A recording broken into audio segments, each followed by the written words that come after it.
The trading station hung in space like a small city suspended between worlds.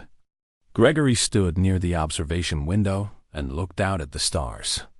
He was 16 years old and came from Earth. His father, Captain Marcus Webb, led a human team that talked with alien leaders. These aliens were from the Valdern Empire, one of the most powerful groups in the galaxy. Gregory did not like being here. The other aliens looked down on humans.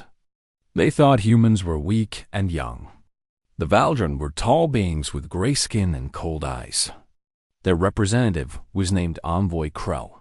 He spent most of his time telling Gregory's father that humans had no place among advanced species. That morning, Gregory walked through the lower levels of the station. Most people did not come here. The station had rich areas with fine food and clean rooms. The lower levels were different. They were dark and cold. Old machines made noise. People lived here if they had nowhere else to go. Gregory saw a woman sitting near a sealed doorway. She wore rags that were dirty and torn. Her hair was long and gray. Her face was thin from hunger. She did not look up when Gregory passed. Gregory stopped walking.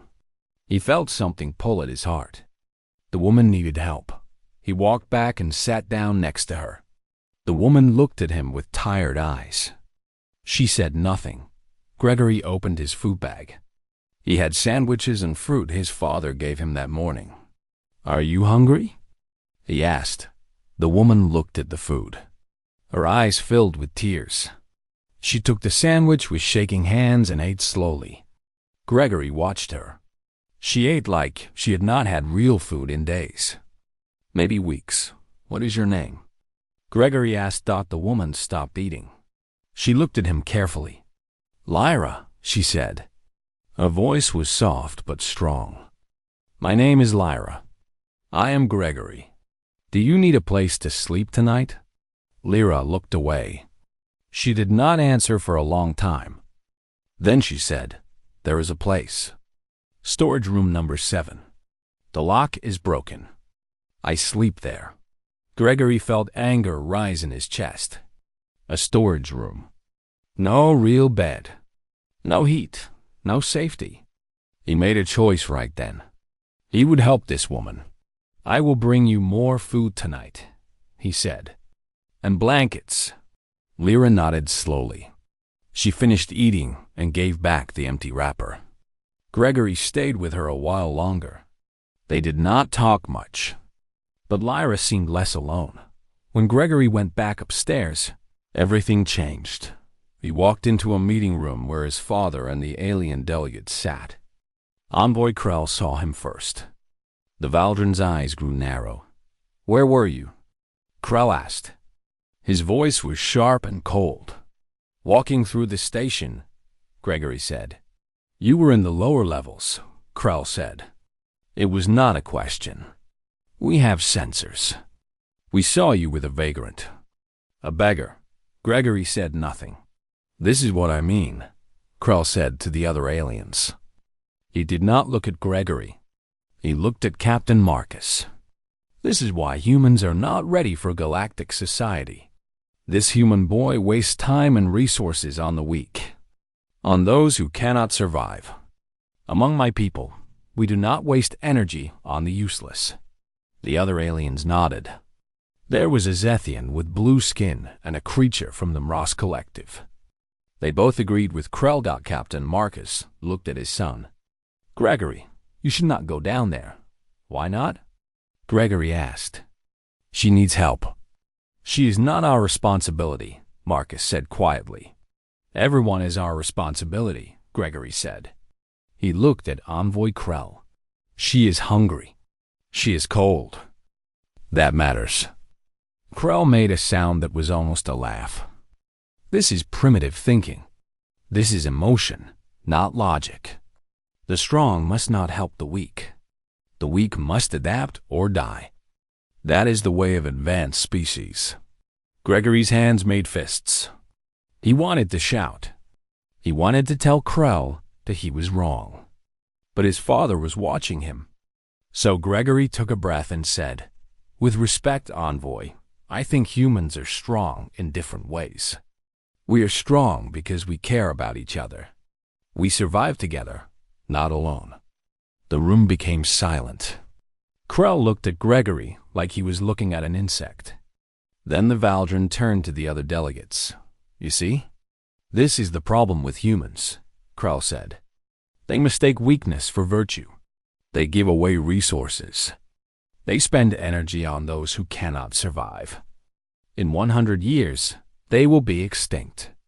They will have given away everything. We should mark them now as unfit. Unfit for real galactic society. The blue-skinned Zethian spoke. The Valdrin are correct. Humans show signs of unsustainable behavior. Captain Marcus stood up. My son is showing compassion. Compassion is a strength, not a weakness. Compassion? Krell repeated the word like it was poison.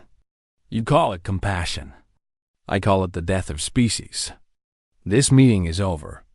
I will report to the High Council about what I have seen today. Krell left the room. The other aliens followed. Captain Marcus sat back down. He looked tired. He put his head in his hands. Gregory said, I am sorry, Father. I did not mean to cause trouble. I know, Marcus said. But you have to understand. These meetings are important. Humanity's future in the galaxy depends on them. Does our future depend on us becoming like them? Gregory asked. Cold and alone? Marcus did not answer. That night, Gregory moved quietly through the station. He gathered blankets from the human quarters. He stole food from the supply room. His friend Patricia, who was a soldier, helped him carry everything. They found Lyra in storage room 7. The room was just as she described. Cold concrete. No light except what came from the hallway. No furniture. Nothing. Gregory and Patricia made it better. They put the blankets in the corner. They left food and water. They brought a small lamp that used battery power. Lyra watched them work. She did not smile. But something changed in her eyes. Something that looked like hope. Why are you doing this? She asked Gregory. Gregory thought about the answer. He thought about Envoy Krell and his cold words. He thought about a galaxy where the strong ignored the weak. Where kindness was called weakness. Because it is right, he said simply. Lyra nodded. She understood. As Gregory and Patricia left the storage room, Gregory felt certain about one thing. Whatever the aliens thought about humanity, whatever Krell said in his reports, Gregory knew the truth. Helping others was not weakness. It was the real strength. It was what made humans human. He did not know yet that this decision would change everything. He did not know that Lyra was not who she seemed. He did not know that one act of kindness would shake the foundations of an empire. But as he walked back through the dark lower levels, Gregory felt something. It was purpose. It was the feeling that his choice mattered. And it did. Days passed. Gregory fell into a routine. Every morning, he took food from the dining hall. He told the workers he was still hungry. They gave him extra portions. Every evening, he brought the food to Lyra. The storage room became warmer.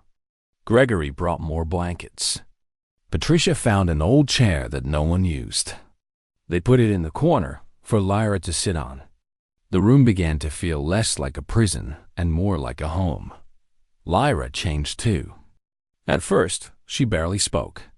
She ate like she was afraid the food would disappear. But slowly, day by day, her fear became less. Her body grew stronger. Her eyes became brighter. Gregory spent hours talking to her.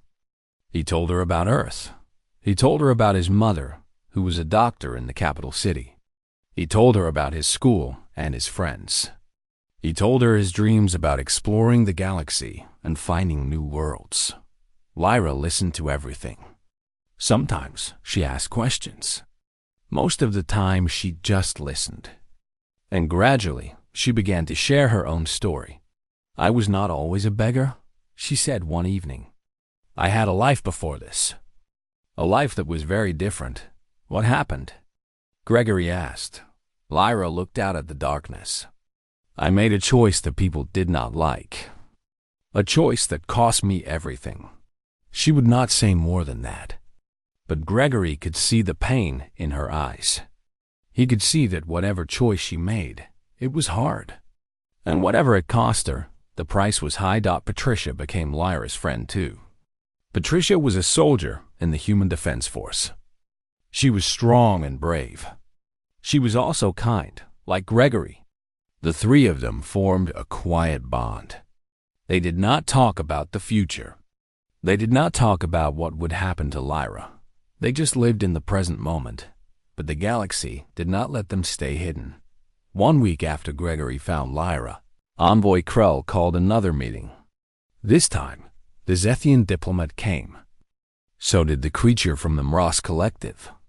So did 3 other alien representatives from species Gregory did not recognize. They all looked angry. Captain Marcus sat across from them. He was calm, but Gregory could see the worry on his face. Krell spoke first. We have made a decision. Humanity is not ready for advanced galactic society. You show too much weakness, too much emotion, too much waste of resources. We are recommending that your species be placed in a supervised status. You will no longer have equal rights in the Galactic Council. You will need permission before you trade with other species. You will need to follow our rules. This is not fair, Marcus said. One human boy gave food to a person in need. That is not a reason to downgrade an entire species. It is exactly the reason, the Blue Zethian said. Your boy's actions prove what Krell says. You are not fit to stand with advanced species. Gregory stood in the hallway outside the room. He could hear everything. His hands shook with anger. He wanted to run into the room and tell them they were wrong. But he stayed still. Patricia found him there. She put her hand on his shoulder. Do not let them see you care, she whispered. That only makes it worse. That night, Gregory brought food to Lyra as always. But this time, Lyra could see something was wrong. What happened? She asked. Gregory told her everything. He told her about the meeting. He told her about Krell's words. He told her about how one act of kindness was being used against his entire species. Lyra listened without moving. When Gregory finished, she was quiet for a long time. Finally, she said, They fear what they do not understand. Kindness is strange to them. So they call it weakness. But they are wrong. How do you know? Gregory asked. Lyra took his hand. Her grip was strong. Because I have lived in a world where strength is all that matters.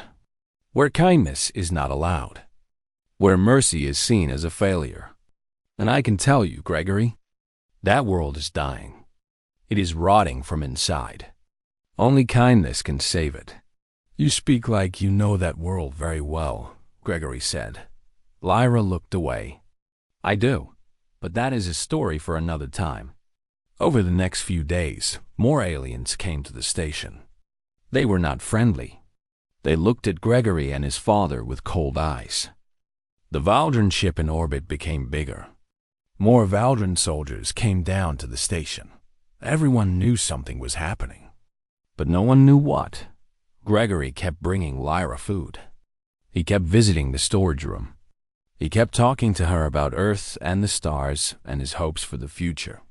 One evening, Lyra told him a piece of her story. I was born into power, she said. My family ruled a great empire. I was supposed to continue that rule.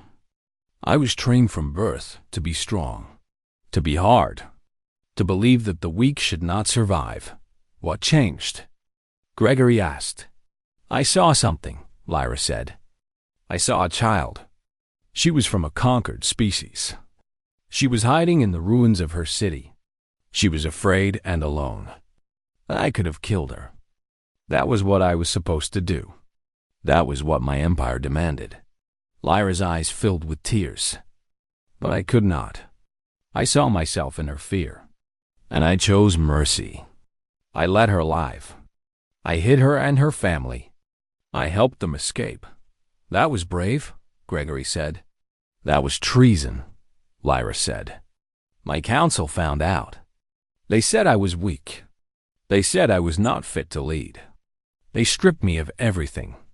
They sent me away to die in poverty on some forgotten station. Gregory understood now. Lyra was not just a beggar. She was a person who had been destroyed for showing kindness. Just like the aliens were trying to destroy humanity for showing kindness. I am sorry, he said. Do not be sorry, Lyra said. You saved me. You gave me something I had lost. You gave me hope that kindness could survive. That it could matter. That it could be strong. She looked at him with intensity. Your species, Gregory, humanity, you have something we lost. You have the ability to care. The ability to choose others over yourselves. That is not weakness. That is the greatest strength of all. Gregory did not know how to answer, but he knew that Lyra was right. He knew that what she said was true, and he knew that somehow everything was about to change. The station shook at dawn. Alarms screamed through every corridor. Gregory jumped from his bed. He ran to the window and looked up. A massive ship was entering orbit. It was a Valdran warship. It was bigger than anything Gregory had ever seen. Black metal, sharp angles, weapon systems covering every surface. A voice came through the station's communication system. It was cold and clear. This is Commander Vex of the Valdran Empire. We are here for a criminal. Surrender her now, or we will take her by force. Gregory's heart stopped. They were here for Lyra. He moved fast. He ran through the corridors. Other people were moving too. Soldiers, scientists, traders. Everyone was panicked. Alarms kept screaming. He got to the storage room. Patricia was already there with Lyra. Lyra was standing up. She was looking at the door like she was expecting it. We have to run, Gregory said. We have to get you away from here. There is nowhere to run, Lyra said. They will find me. They have the power to find anyone. Then we fight, Patricia said. She was in full soldier uniform. She had her weapon. We have defense systems. We have trained personnel. Lyra shook her head. You do not understand what you would be fighting. The Valdran do not negotiate. They do not show mercy. If you fight them, they will destroy this station. Everyone here will die. Then what do we do? Gregory asked. Lyra looked at him. For the first time since he had met her, he saw something in her eyes. He saw strength. He saw power. He saw someone who had been hiding. I turn myself in, Lyra said. I go to them. And when they take me away, you forget about me. You live your lives. No, Gregory said. He felt anger like fire in his chest. No, I will not forget you. I will not let you just give up. Lyra smiled. It was sad, but it was real. You are a good boy, Gregory. But this is not your choice to make. The station shook again. This time, there was an explosion. Somewhere above them, the Valdran weapons had fired. Emergency lights came on. Red light flooded the corridors. Captain Marcus appeared at the door. Behind him were two Valdran soldiers. They had weapons. They were tall and cold and deadly. She is there? One of them asked. Captain Marcus did not answer, but he stepped aside. The Valdran soldiers moved toward Lyra. Gregory stood in front of her. You cannot take her. She did nothing wrong. The first soldier looked at Gregory like he was looking at nothing, like he was not even a person. The soldier raised his weapon, and then Lyra spoke. Her voice changed. It became powerful. It became something that filled the entire room. Stop, she said. The soldiers froze. They looked at her like they were seeing her for the first time. I am not going to hide anymore, Lyra said. She stepped forward. She moved past Gregory. "I am Empress Lyra. I am the rightful ruler of the Valdran Empire. And I am a criminal only because I chose mercy over murder. Because I refused to commit genocide. Because I saved a child when I was ordered to kill her." The soldiers looked confused. They looked at each other. "You are not the Empress," the first soldier said. "The Empress is dead. She was executed by the High Council." "I am alive," Lyra said. "And I am going to change everything." She moved to a communication panel on the wall. Her fingers flew across it. A message went out across the entire station. A message went out across the galaxy. She told her story. She told about her exile. She told about the order to commit genocide. She told about the child she saved. She told about how the High Council had destroyed her for refusing to murder innocent people. And then she told the truth about the Valdran Empire. She told about their cruelty, their waste, their endless hunger for power. "I am calling on all loyal soldiers," she said into the communication system. "I am calling on all citizens who believe in justice.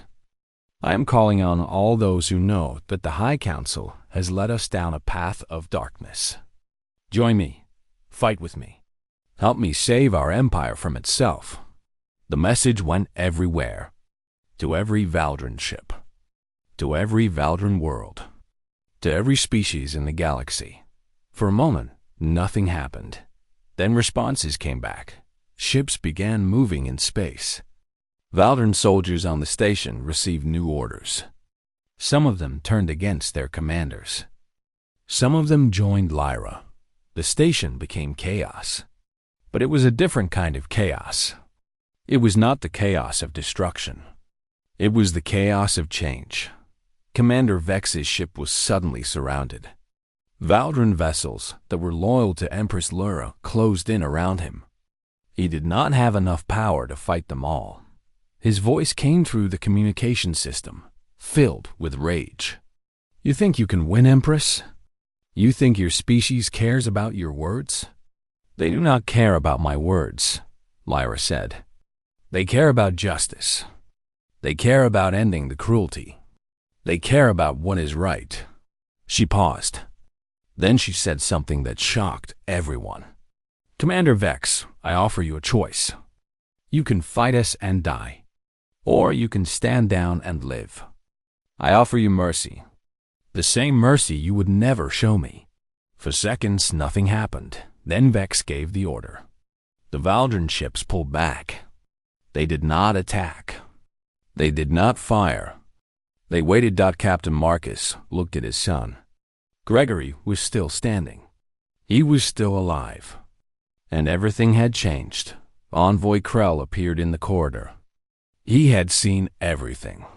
He had heard everything. His gray face was pale. His cold eyes showed fear for the first time. He looked at Lyra. He looked at Gregory. He understood what he had done. He understood that his mockery had protected an empress. His insults had kept her hidden. His cruelty had made her stronger. And now she was in power again. Lyra looked at Krell. He waited for punishment. He waited for death. Instead, Lyra said, "You are not worthy of my anger, Envoy. Your life will continue. But you will help build the new Valdran Empire. You will work to undo the damage you helped cause. And every day, you will remember that kindness was stronger than cruelty. That mercy was stronger than fear." Krell bowed. He bowed to the beggar he had mocked. He bowed to the woman he had thought was worthless. He bowed to the empress he had not known existed. Gregory felt Patricia's hand on his shoulder. They stood together and watched the future change shape. The galaxy would never be the same. The battle did not last long. Commander Vex tried to retreat, but the Valdran ships loyal to Lyra blocked his escape. His weapons became silent. His ship stopped moving. He surrendered to avoid more death, but the station itself became a fortress. Gregory saw soldiers moving through the corridors. Some were Valdran. Some were human. Some were from other species who had come to Lyra's side. Captain Marcus brought Gregory and Patricia to a secure command center. Lyra was there, surrounded by officers and advisors. She was different now. She was not the broken woman from the storage room. She was the leader she was born to be. When she saw Gregory, she stepped away from the others. "Are you safe?" she asked him. "Yes," Gregory said. "Are you?" "For now," Lyra said. "But the fight is not over. The High Council on the Valdron homeworld will not accept this. They will send more ships. They will send armies. Then we need to be ready," Captain Marcus said. He was standing beside his son. "The human delegation is ready to help. We can provide defensive positions. We can offer intelligence. We can fight if you need us to." Lyra looked at him with surprise. "You would help me? Even though my people have treated your species with disrespect?" "Yes," Marcus said. "Because you are right. Because mercy is stronger than cruelty.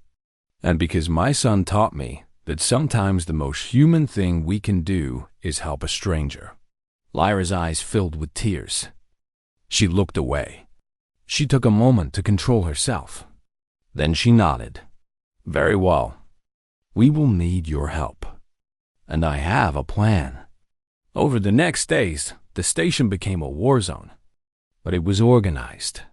Lyra positioned human soldiers in key places. Patricia commanded a unit of 20 humans. They held crucial corridors. They protected supply lines.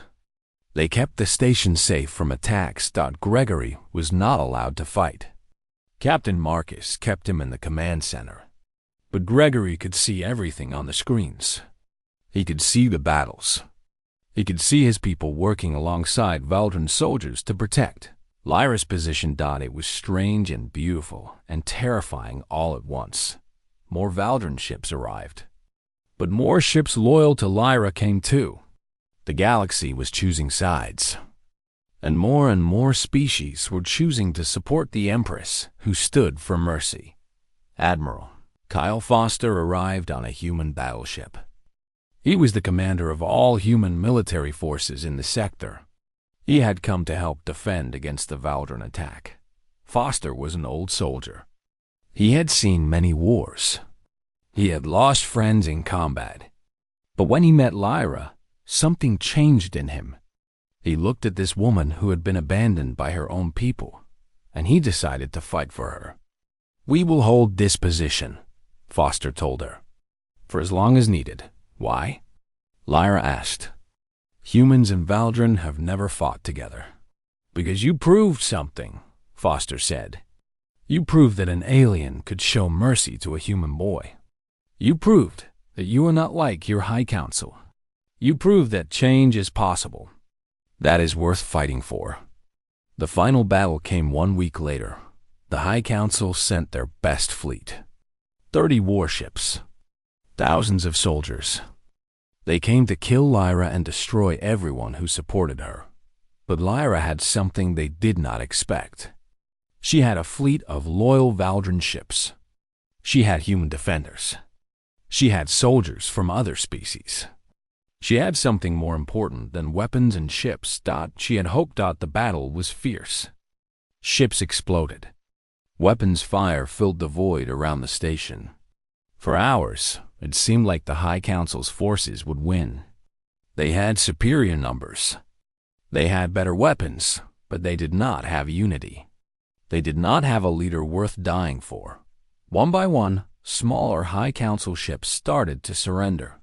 The soldiers on them saw the broadcasts. They saw Lyra's message about change. They saw that she was not the one who was wrong. The High Council was wrong. So they switched sides. The High Council's fleet fell apart. By the end of the day, only a few ships still fought. And then they too surrendered. Commander Vex came to see Lyra after the fighting stopped. He was wounded, but alive. "You could have destroyed us," he said. "You could have killed everyone who opposed you." "I could have," Lyra said. "My old self would have. But I learned something from a boy in a storage room. I learned that mercy is not weakness. Mercy is the strongest power there is. She paused. Then she said, "You will face judgment for your crimes. But you will receive a fair judgment. Not execution. Not torture. You will be tried by a court. You will have a chance to defend yourself. You will have a chance to change, like I am changing." Vex looked confused. He looked like he could not understand what he was hearing. "You should want me dead," he said. "I should," Lyra agreed. "But I choose not to. That is what makes me different from my father. That is what makes me different from the High Council. I choose mercy." Patricia came to find Gregory in the command center. Her uniform was torn. Her face was dirty. But she was smiling. "We won," she said. "I cannot believe it. We actually won." Gregory hugged his friend. They had fought together. They had stood for something right. And they had not fallen. Captain Marcus was talking with Lyra and Admiral Foster. They were planning the next steps. They were talking about rebuilding. They were talking about creating a new Valdran Empire. One based on justice instead of cruelty. One based on mercy instead of fear. Lyra saw Gregory and called him over. "Come," she said. "You should hear this. This part of the future is because of you." Gregory walked to them. He was still just a boy, but he had done something that changed the galaxy. Lyra said, "I am creating a new council.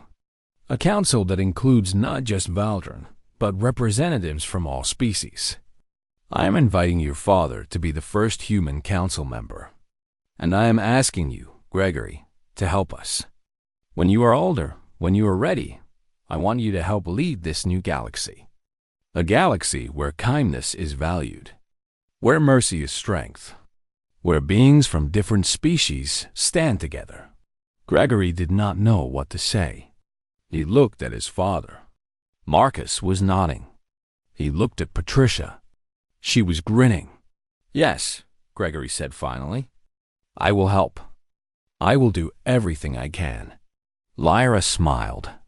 The Empress, who had been a beggar. The leader who had learned mercy from a human boy. "Thank you," she said. "For everything?" And the galaxy began to heal. 3 months later, the trading station had transformed. The lower levels where Lyra once hid were now clean and safe.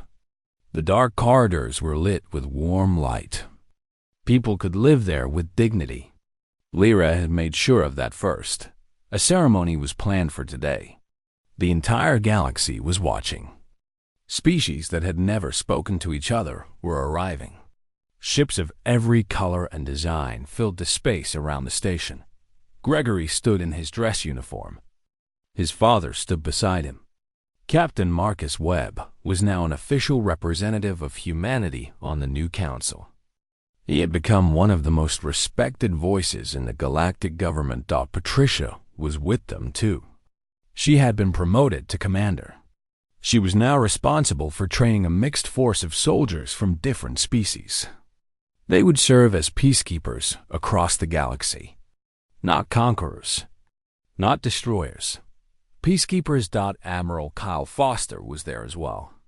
He was aging, but his eyes were bright. He had lived to see something he thought impossible. He had seen enemies become friends.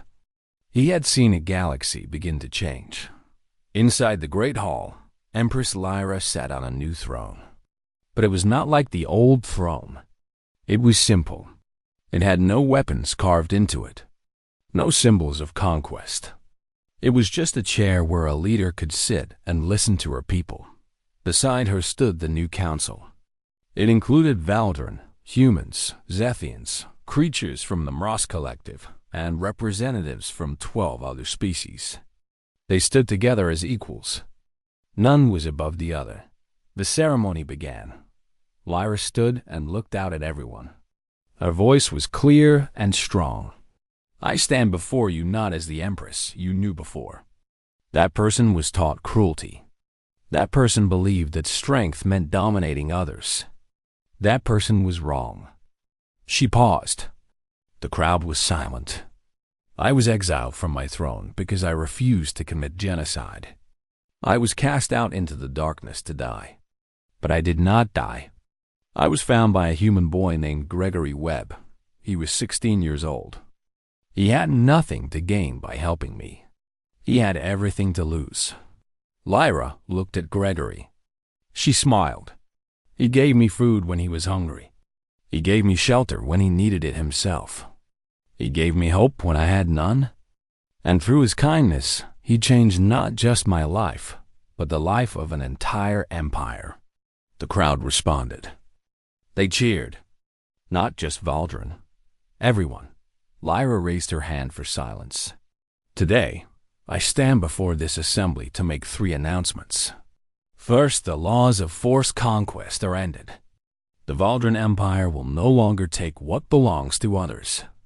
We will trade fairly. We will work together. We will build peace. The crowd cheered again. Second, I am creating the Peace Foundation. It will be led by Admiral Kyle Foster and Captain Marcus Webb. The Foundation will work to help species in need. It will provide food, medicine, technology, and knowledge to those who cannot help themselves. It will do what Gregory did for me. It will show mercy. Crow was watching from his position. He was no longer an envoy. He had been stripped of his title. But Lyra had given him a choice. Work to rebuild the Valdrin Empire into something good, or face exile himself. He had chosen to work. As he listened to Lyra's words, he finally began to understand. He finally saw that what he had mocked was the greatest power of all. Third, Lyra said, I am declaring today as the Day of the Human Boy. Every year, on this date, every species in the galaxy will remember what one act of kindness can do. We will remember that strength is not about domination. Strength is about choosing to care for others. Strength is about standing for what is right, even when it costs everything. She paused, and when she spoke again, her voice was full of emotion. To Gregory Webb, I say this. You did not try to be a hero. You did not try to save an empire. You simply did what your heart told you was right. You showed kindness to a stranger, and that kindness changed the galaxy. You proved that humans are not weak. You proved that humans have something my people lost long ago. You have the courage to care. Gregory felt tears on his face. Patricia put her hand on his shoulder. His father was proud. He could see it in Marcus's eyes. Lyra gestured to Gregory. Come, she said. Gregory walked forward.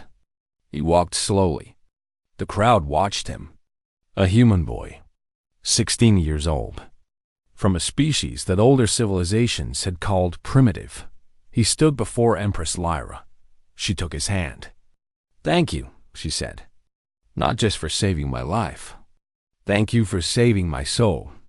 Thank you for reminding me what it means to be good. She did something then that shocked the entire galaxy. She bowed. The Empress of the Valdrin Empire, one of the most powerful beings in the cosmos, bowed to a human boy, and the crowd exploded. Species from across the galaxy stood and cheered. Zethians, Ross, Valdrin, humans, and many others. They cheered for kindness. They cheered for courage. They cheered for mercy. The ceremony continued through the day. There were speeches and celebrations. There were meetings and discussions about the new future. But Gregory spent much of the time with Patricia and his father. They sat together in a quiet room overlooking the stars. What are you thinking? Marcus asked his son. I am thinking about Lyra in the storage room, Gregory said. I am thinking about how scared she was. How hungry. How alone. You saved her, Marcus said. I did not save her, Gregory said. She saved herself. I just gave her a chance. I just showed her that someone cared. That is everything, Marcus said. That is the most human thing one person can do for another. Patricia spoke. Do you know what the other humans on the station are calling this? They are calling it the day the universe changed. Because of you. Gregory shook his head. It was not because of me. It was because Lyra was brave. It was because she stood up. It was because so many people chose to do what was right. But it started with you, Patricia said. Gregory looked out at the stars. He thought about the galaxy. He thought about all the species out there. He thought about how easily it could have gone wrong. How easily cruelty could have won. But it had not. Kindness had won. Mercy had won. When I grow up, Gregory said, I want to help more people like Lyra. People who have been cast out. People who have nothing. People who need someone to believe in them. That is good, Marcus said. That is very good. Maybe that can be my real purpose, Gregory said. Maybe that is why I was here. Maybe that is why I am human. To care for others. To stand up for what is right. Even when no one else will. Patricia squeezed his shoulder. You are going to do great things, Gregory. We all will, Gregory said. Because that is what we are. That is what humanity is. We care. We try. We never give up on people. That is our strength. The stars shone bright in the darkness. Somewhere out there, billions of beings were beginning a new era. An era of cooperation. An era of mercy. An era of peace. And it all started because one boy gave food to a beggar. Because one boy chose kindness. Because one boy proved that humanity had something the whole galaxy needed. As Gregory watched the stars, he felt something in his heart. It was not the feeling of being a hero. It was something simpler and more true. It was the feeling of knowing that his life had mattered. That his choices had counted. That one person, no matter how young or small, could change everything. And that made him smile. The galaxy had learned what Empress Lyra learned in a storage room. The galaxy had learned what every human already knew in their heart. Kindness is not weakness. Kindness is the strongest power of all. And that truth would echo across the cosmos forever.